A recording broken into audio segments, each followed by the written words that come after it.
Hey guys, welcome और welcome back to my channel. I hope you guys are doing well. So आज का topic होने वाला है कि मेरी पोस्टमार्टम जर्नी कैसी थी, मैंने कौन कौन सी डाइट फॉलो की थी और मैंने अपनी हेल्थ का कैसे ध्यान रखा था। So let's get into the video. So the very first question is कि मेरी जो डिलीवरी थी वो नॉर्मल थी या सिजेरियन। सो मेरी नॉर्मल डिलीवरी थी जो ऑलमोस्ट 38 वीक में हुई थी, जो मैंने अपने डॉक्टर से कंसर्न करके प्लान की थी। आप उसकी डिटेल वीडियो मेरे चैनल पे ऑलरेडी अपलोडेड है, आप चेकआउट कर सकते हैं। I will drop the link in the description box. और इसके अलावा जो 40 डेज का पोस्टमार्टम जर्नी होती है वो कैसी थी मेरी। तो बेसिकली क्या होता है, नॉर्मल डिलीवरी में नेक्स्ट डे डिस्चार्ज मिल जाता है, तो मुझे भी नेक्स्ट डे अपना हॉस्पिटल से डिस्चार्ज मिल गया था। और उसके नेक्स्ट डे से मेरी अब जो पोस्टमार्टम जर्नी थी वो स्टार्ट हुई थी। और बेसिकली उसमें मैंने प्रॉपर रेस्ट किया था।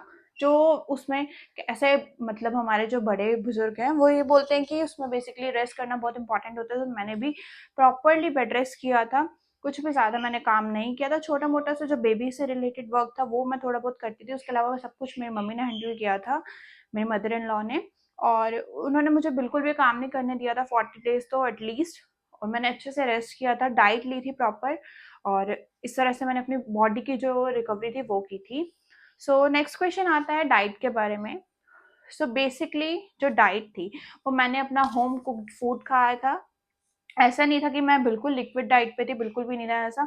बेसिकली वो सी सेक्शन में भी नहीं होता, क्योंकि मैंने अपने डॉक्टर से बात की थी, उन्होंने यही कहा था कि नेक्स्ट डे से सब कुछ खा सकते हो।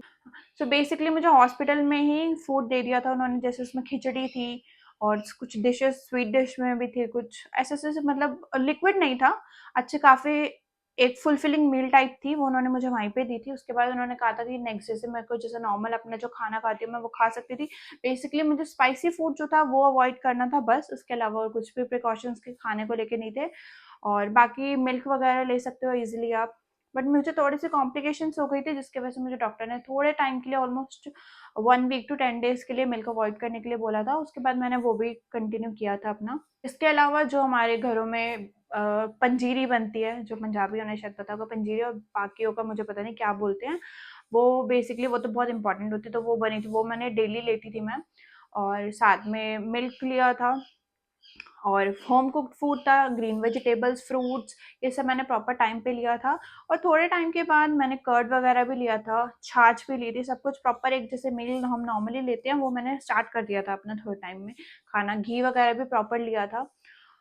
सो ये तो पार्ट था डाइट का। Then it comes to the supplements. Supplements में बेसिकली मैंने जो मेरे डॉक्टर ने मुझे मेडिसिन दी थी आयरन की और कैल्शियम की, और जो मल्टीविटामिन थे वो जो मेरे बेसिकली प्रेगनेंसी के ड्यूरिंग प्रेगनेंसी चल रहे थे वो ही मैंने कंटिन्यू किए थे, और मुझे डॉक्टर ने वही दिए थे। इसके अलावा जो स्टिचेस हीलिंग के लिए मेडिसिन थी वो बेसिकली 1 वीक की होती हैं, बट 15 डेज मेरी मेडिसिन चली थी। उसके साथ साथ उस वो एंड हुई थी, उसके बाद मेरे जो नॉर्मल मल्टीविटामिन्स के सप्लीमेंट्स होते हैं वो स्टार्ट हो गए थे, जो मुझे ऑलमोस्ट 3 मंथ्स के लिए लेने थे, तो मैंने अपने वो कंप्लीट किया था।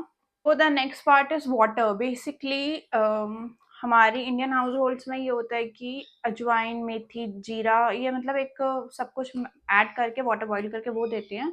सो मम्मी ने मुझे भी दिया था। मैं भी बेसिकली 40 डेज अराउंड मैंने वो ही पिया था, बट मेडिसिन लेते हुए मैं नॉर्मल लुकवार्म वाटर के साथ अपने मेडिसिन लेती थी, और बाकी टाइम मैंने वो वाला वाटर पिया था। नेक्स्ट आता है हमारा स्टिचेस को कैसे रिकवर किया मैंने। सो बेसिकली मेरे स्टिचेस को लगे थे ऑलमोस्ट 1 मंथ से ऊपर ही हुआ था मुझे रिकवर होने में प्रॉपर स्टिचेस को।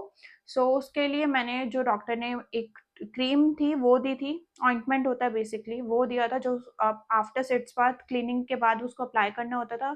सो उसने काफ़ी हेल्प किया। सो वो आपके भी डॉक्टर आपको रिकमेंड करेंगे, तो वो जैसे उन्होंने बताया होगा आप प्रॉपर उसके अकॉर्डिंग चलोगे तो स्टिचेस काफ़ी इजीली और जल्दी रिकवर हो जाते हैं। बाकी नेक्स्ट आता है हमारा मदरहुड जर्नी, जो बहुत स्टार्टिंग का जो पीरियड था मेरे लिए बहुत, मेरे लिए क्या ऑलमोस्ट मुझे लगता है सब मदर, हर एक मदर के लिए ये बहुत हेक्टिक हो जाता है, क्योंकि एक न्यू फेज स्टार्ट होता है हमारी लाइफ का, और सब कुछ काफ़ी ज़्यादा, सब कुछ ही चेंज हो चुका होता है बेसिकली। ना कोई स्लीप का स्केड्यूल रहता है हमारा, ना खाने का ना पीने का, कुछ किसी भी चीज़ का नहीं रहता। कभी भी बेबी उठ जाता है, कभी भी वो रोता है। स्टार्टिंग के डेज में बिल्कुल समझ ही नहीं आ रही थी कि चल क्या रहा है लाइफ में। सो जिसमें मेरे हस्बैंड ने बेसिकली मेरे साथ काफ़ी सपोर्ट किया था, मेरी फैमिली मेम्बर्स ने बहुत हेल्प किया था। बट कहीं न कहीं थोड़ा बहुत एक ऐसा फीलिंग आ जाती है कि अब और कुछ हैंडल नहीं हो रहा, लेकिन फिर एक अंदर से खुद से एक मोटिवेशन आता है कि सब कुछ आराम से हो जाएगा। सो बेसिकली मेन इसमें आपकी फैमिली का सपोर्ट मैटर करता है। अगर आपकी फैमिली मेंबर्स आपको अच्छे से सपोर्ट करें तो ईज़िली आपका वो जो 40 डेज़ का पीरियड होता है वो बहुत ईज़िली निकल जाता है। उसके बाद थोड़ा-सा आई थिंक ईज़ी हो जाता है बेबी को भी हैंडल कर पाना, क्योंकि थोड़ी बहुत समझ आ जाती है कि क्या चाहिए उस बेबी को भी, किस लिए वो रो रहा है, बाकी सब कुछ धीरे-धीरे हैंडल होना स्टार्ट होता है तब।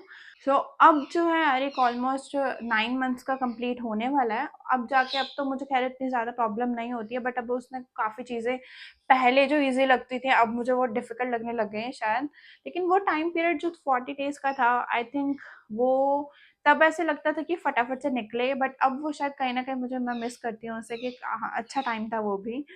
और आप लोगों के अगर कोई पोस्टपार्टम जर्नी किसी की चल रही है और वो देख रहा है तो आप लोगों का टाइम भी बहुत ईज़िली निकल जाएगा और आप आगे चल के इसको मिस करोगे डेफ़िनिटली। कि मालिश जो बहुत इम्पोर्टेंट होती है, सो मैंने बेसिकली अपनी 10 डेज़ के बाद से स्टार्ट करा दी थी मालिश करानी, जो मैंने ऑलमोस्ट 1 मंथ के लिए कराई थी। और अगर आप लोगों का किसी का पोस्टपार्टम पीरियड चल रहा है, तो आप लोग भी प्रेफ़र करना कि मालिश ज़रूर कराओ, क्योंकि काफ़ी रिलैक्सिंग हो जाता है, बॉडी को काफ़ी रिलीफ़ भी मिलता है, क्योंकि एक स्ट्रेस, एंग्ज़ायटी टाइप रहती है ना, तो वो चीज़ थोड़ी परेशान करती है, सब चीज़ों को हैंडल करने में भी, और वो उससे काफ़ी रिलीफ़ मिलेगा। सो आप लोग भी प्रेफ़र ज़रूर करना मालिश करवाने के लिए, क्योंकि बेबी के साथ थोड़ा चीज़ों को हैंडल करना भी मुश्किल हो जाता है, क्योंकि कुछ भी एक पैटर्न में नहीं रहती चीज़ें। कभी भी बेबी उठता है, उसको फ़ीड कराना होता है, खुद का स्टिचेस का पेन ना, और बहुत सारी चीज़ें हो जाती है। जो लोग इस चीज़ में, जो भी लेडीज़ देख रही हैं, उन्हें पता होगा कितना डिफ़िकल्ट हो जाता है पीरियड।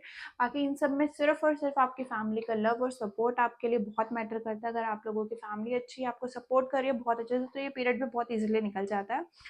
और बस मेरा तो ऐसा ही बहुत अच्छा था, काफ़ी अच्छे से सब कुछ हैंडल हो गया।